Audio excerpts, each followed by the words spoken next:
Pour ne rien manquer, abonnez-vous maintenant. Grand Matin Sud Radio, 7h-9h, Benjamin Glaise. 8h17 sur Sud Radio. Mon invité politique aujourd'hui, c'est Daniel Obono, député à la France Insoumise de Paris. Bonjour Daniel Obono. Bonjour. Et merci d'être avec nous ce matin sur Sud Radio. La journée de commémoration du 8 mai, l'avenir de l'opposition à la réforme des retraites, les 6 ans également de l'arrivée d'Emmanuel Macron à l'Élysée. On va revenir sur ces sujets, mais en quelques mots d'abord pour commencer, le couronnement de Charles III. Emmanuel Macron et Brigitte Macron étaient présents à Londres. Ça vous fait déjà sourire, tiquer? Bon, après... En tout cas, Jean-Luc Mélenchon a été très dur à ce niveau-là, très critique finalement par rapport à ce couronnement. Il a dénoncé les sirops dégoulinants de la monarchie. Il est tout de même normal qu'Emmanuel Macron se rende sur place en tant que chef de l'État. Ah oui, certainement. Donc, c'est pas vraiment un sujet d'ampleur. La Grande-Bretagne connaît des mobilisations sociales très importantes. Je pense que ça aurait été d'intérêt général qu'on en parle autant, voire plus que le couronnement de Charles III. Mais pour le reste, franchement, disons qu'on respecte le système parlementaire et le système démocratique britannique qui les mots de Jean-Luc Mélenchon sont quand même très durs. Oui, franchement, ouais. On lui a demandé son avis. C'était pas l'objet premier de son intervention, vous le savez. Il a eu la question bateau du jour parce que on en faisait médiatiquement des tonnes là-dessus, et il a dit ce qu'il pensait, c'est-à-dire que effectivement le peuple britannique aujourd'hui connaît un niveau d'inflation absolument phénoménal, des situations très socialement dures, et je pense que pour la majorité du peuple, ces questions-là sont cruciales. Après, pour le reste, Jean-Luc Mélenchon comme moi-même sommes républicains et républicaines, et donc la royauté, c'est pas trop notre truc, quoi. Bon, revenons en France, du coup, avec cette journée de commémoration du 8 mai 45. Emmanuel Macron se déplacera notamment à Lyon pour rendre hommage à Jean Moulin. Le président va ainsi célébrer l'esprit de résistance français. Pour vous, quel est aujourd'hui cet esprit de résistance français? À quoi il correspond maintenant? Je pense qu'il correspond bien plus aux mobilisations et aux manifestations pour défendre le système de retraite, qui est un héritage de la résistance, du Conseil national de la résistance, que à ce que a fait Emmanuel Macron depuis 6 ans dans ce pays, c'est-à-dire tout le contraire. Casser cet héritage, casser la protection sociale, faire reculer les droits sociaux et faire avancer l'extrême droite contre lesquels se sont battus les résistants pendant la Seconde Guerre mondiale. Donc, Emmanuel Macron n'est pas légitime dans ce combat-là, finalement, selon vous? Il est le président de la République et il commémore. Donc, de ce point de vue-là, on va dire purement institutionnel, si. Mais dans l'esprit dont vous parliez, je pense qu'il a fait tout le contraire de perpétuer cet héritage. Il l'a plus souvent piétiné, bafoué qu'honoré, en vérité. Manifestation interdite en marge du déplacement du président. La CGT du Rhône a déposé un recours. Vous pensez, Daniel Obono, que le moment est bien choisi, en tout cas pour manifester son opposition à la réforme des retraites, ici, aujourd'hui? Et je pense que tous les moments sont utiles pour exprimer. Et encore une fois, ça c'est un des héritages. On s'est battu contre l'autoritarisme, contre le nazisme, pour défendre les droits démocratiques et l'expression, et les droits d'expression, la liberté d'expression. Et donc, au-delà même du fait que c'est le 8 mai, on pourrait considérer que c'est honorer ce 8 mai que de exercer des droits fondamentaux, des libertés fondamentales.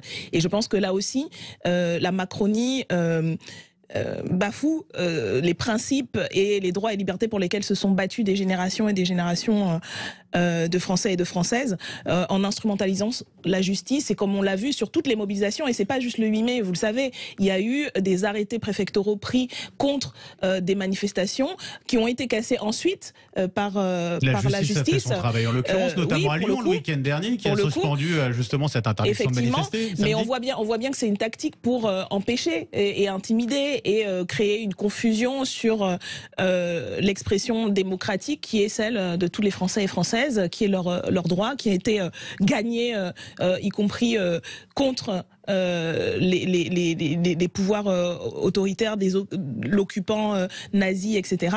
Mais pour la Macronie, il n'est jamais temps et loisible de pouvoir exprimer ses droits. Et je pense qu'aujourd'hui, comme hier et comme demain, il faut continuer à se mobiliser contre la réforme des retraites. C'est-à-dire que l'Union nationale, demandée par Bruno Le Maire pour cette journée du 8 mai, c'est non, vous encouragez les Français et les Lyonnais aujourd'hui à manifester, à accueillir Macron avec des casseroles? Mais moi, j'encourage tous et toutes à exercer leurs droits.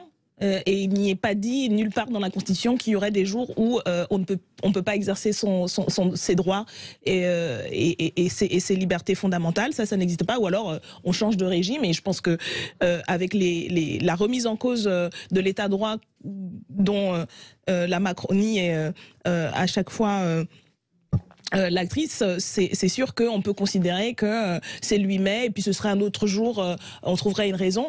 Donc moi j'encourage tous et toutes à continuer à s'exprimer et à s'opposer à cette réforme des retraites de la manière démocratique, pacifique, mais en se faisant entendre. Et je pense que le 8 mai, pour ce à quoi ça renvoie, le combat que cela symbolise, en fait fait écho à ces mobilisations, à ces manifestations. Est-ce qu'on fait face aujourd'hui à un pouvoir autoritaire de la part d'Emmanuel Macron, Daniel Obono? Je pense que quand un pays qui avait été longtemps considéré comme le pays des droits de l'homme, des libertés, et aujourd'hui critiqué, voire condamné par à peu près toutes les institutions de défense des droits humains, on devrait se poser la question de la nature du régime. Certains parlent de régime illibéral, en faisant un parallèle, par exemple, à des régimes comme ceux de Hongrie. Et beaucoup considèrent que, et moi je fais partie politiquement, qu'il y a une Macron, pente... même combat. Il y a une pente autoritaire prise par à la fois les textes qui ont été votés et puis surtout on l'a vu dans la réponse à une mobilisation sociale, dans l'instrumentalisation de la police et de la justice pour réprimer la contestation. Et ça, encore une fois, ce sont des organisations qui justement savent faire la différence entre la Hongrie, entre la Chine, l'Iran, qui quand même disent qu'il y a un problème. La France est aujourd'hui regardée et surveillée comme d'autres régimes aujourd'hui que beaucoup considèrent comme autoritaires. Vous comparez Macron à Orban finalement aujourd'hui, la France à la Hongrie? Pas simplement moi, mais un certain nombre d'institutions. Je pense qu'on n'est pas dans le même type de régime complètement, mais je crois effectivement que ce que fait Emmanuel Macron, ce que fait son gouvernement, remet en cause l'état de droit et que vous savez la démocratie c'est pas tout noir ou tout blanc, c'est un processus, c'est un rapport de force constant et il peut y avoir des reculs et aujourd'hui je pense qu'on connaît des reculs en matière de démocratie en termes de droits et libertés et que Emmanuel Macron, depuis 6 ans qu'il est au pouvoir, a participé à remettre en cause nos droits et libertés fondamentales. Pas simplement par ses politiques, mais par sa manière de gouverner et l'autoritarisme dont il fait preuve dans les décisions, dans le refus d'entendre le peuple, et puis dans la répression quand même. Une trentaine de personnes ont été mutilées dans ce pays, ont perdu un œil, ont perdu des bras, et voilà. Et ça a l'air presque aujourd'hui normal, alors que ça ne l'est pas. Dans un état de droit, ça ne l'est pas. Vous l'avez dit, Daniel Obono, c'était hier les 6 ans de l'arrivée à l'Élysée d'Emmanuel Macron, qui s'est fendu d'une lettre manuscrite partagée sur Twitter. Là aussi, un commentaire, vous l'avez lu? Non. Oui. Non. Bon, elle était courte. Oui, mais en fait, franchement, qu'est-ce qu'il a à dire de plus que d'avoir été élu par défaut 2 fois, mais la première fois particulièrement. Il dit qu'il est au service de tous les Français, de nos enfants et de l'intérêt général. Oui, bon, tout ça, voilà, c'est des mots, c'est les mots de McKinsey, tout ça. Franchement, je pense qu'aujourd'hui, vu l'état dans lequel est ce pays, je parle même pas de la mobilisation contre la réforme des retraites, où c'est la vie des gens qui est engagée. C'est aussi pour ça qu'il y a une telle détermination qui se maintient dans les mobilisations. Mais que ce soit le niveau de l'inflation, l'état des services publics, et encore une fois, un président qui a été élu par défaut pour par vous faire notamment aussi pour faire barrage, parce que ça a été le cas de la France insoumise. Pour faire barrage à Marine Le Pen, qui lui a offert 88 aujourd'hui députés. Donc voilà le bilan d'Emmanuel Macron. L'extrême droite n'a jamais été aussi... Vous avez voté Emmanuel Macron pour faire barrage au Rassemblement national. Je pense que nous, on fait la différence, contrairement à la Macronie, entre l'extrême droite et la droite. Emmanuel Macron est un président des riches, au service des privilégiés. Mais pour nous, c'est un adversaire politique. L'extrême droite, c'est un ennemi. Et donc nous faisons la différence. Et il se trouve que aujourd'hui, au bout de 6 ans, nous sommes certainement le dernier rempart républicain qui existe dans ce pays face à l'extrême droite, quand on voit les collusions de la Macronie avec le RN. Pourtant, c'est précisément, je pense, il a fait beaucoup de choses graves, il a fait beaucoup de mal à ce pays, mais la manière dont, en 6 ans, il a légitimé toutes les théories, toutes les fantasmes, toutes les obsessions de l'extrême droite. Il a créé la confusion dans la tête de beaucoup de gens en reprenant à son compte nombre de ce lexique, de ces propos. Je pense que c'est le pire héritage qu'il ait transmis depuis 6 ans à ce pays. Mais vous avez voté justement l'abrogation de l'obligation vaccinale pour les soignants aux côtés du RN. Ça vous a été reproché notamment par la majorité. Et ça a été voté, vous le savez, par des députés de LR aussi, vous savez, et des députés de Lyotte, et un certain nombre de députés, y compris de la minorité. Ça ne vous a pas dérangé, justement, vous dites que c'est votre ennemi. Oui, mais moi, je ne suis pas comptable des votes que fait le RN. Vous savez, on est dans une assemblée où, effectivement, la Macronie arrive à être minoritaire. Et elle est minoritaire, pas simplement parce que la France Insoumise ou le RN vote des amendements ou des textes, mais aussi parce que les propres alliés de la Macronie, je pense à Horizon parfois, au Modem parfois, s'abstiennent, voire votent contre des textes de Renaissance. Donc oui, je sais que ça fait partie justement de cette stratégie qui vise à dire en gros l'extrême droite, l'extrême gauche. D'ailleurs, on nous qualifie d'extrême gauche, ce qui est à la fois l'expression d'un manque de culture politique et d'une mauvaise foi absolue. Il y a une extrême gauche dans ce pays qui est très légitime. Nous ne sommes pas l'extrême gauche, mais avec cette ancienne qui consiste l'extrême gauche séditieuse. Ni extrême gauche, ni séditieuse. L'extrême gauche existe et elle n'est pas séditieuse. Il y a des partis très honorables, le NPA, Lutte ouvrière, avec qui nous militons. Ce sont des gens, on n'est pas d'accord sur tout, mais qu'on respecte, qui sont aussi républicains. Mais avec justement cette rhétorique de, en gros, l'extrême droite, l'extrême gauche, c'est la même chose. Ce qu'on a réussi à faire, c'est normaliser l'extrême droite. C'est Emmanuel Macron qui fait la courte échelle au RN, du coup, si je vous suis bien? Ah oui, non, mais très, très clairement. Et franchement, quand on fait un travail un peu sérieux, et vous êtes journaliste et vous savez, vous tenez compte de ces éléments-là, quand la Macronie Renaissance vote pour 2 vice-présidents RN à l'Assemblée nationale, quand ils votent ensemble un certain nombre de textes, quand M. Darmanin dit que Marine Le Pen est trop molle, donc, enfin, excusez-moi, il y a là une convergence et une collusion très claire. Et effectivement, comme je le disais, c'est une des pires régressions que Emmanuel Macron a entériné, la fin du barrage républicain. À la France Insoumise, vous continuez, en tout cas, vous souhaitez continuer le combat contre la réforme des retraites. Vous croyez qu'il y a encore un espoir après le rejet des 2 référendums d'initiative partagée. Vous croyez en cette proposition de loi du groupe Lyotte demandant l'abrogation de cette réforme? Oui, j'y crois tellement que nous faisons partie en tant que groupe de la NUPES des signataires. Donc c'est une proposition de loi transpartisane qui se trouve être débattue dans une niche Lyotte. Donc oui, je pense que c'est pas juste que s'y croire, je crois que c'est nécessaire.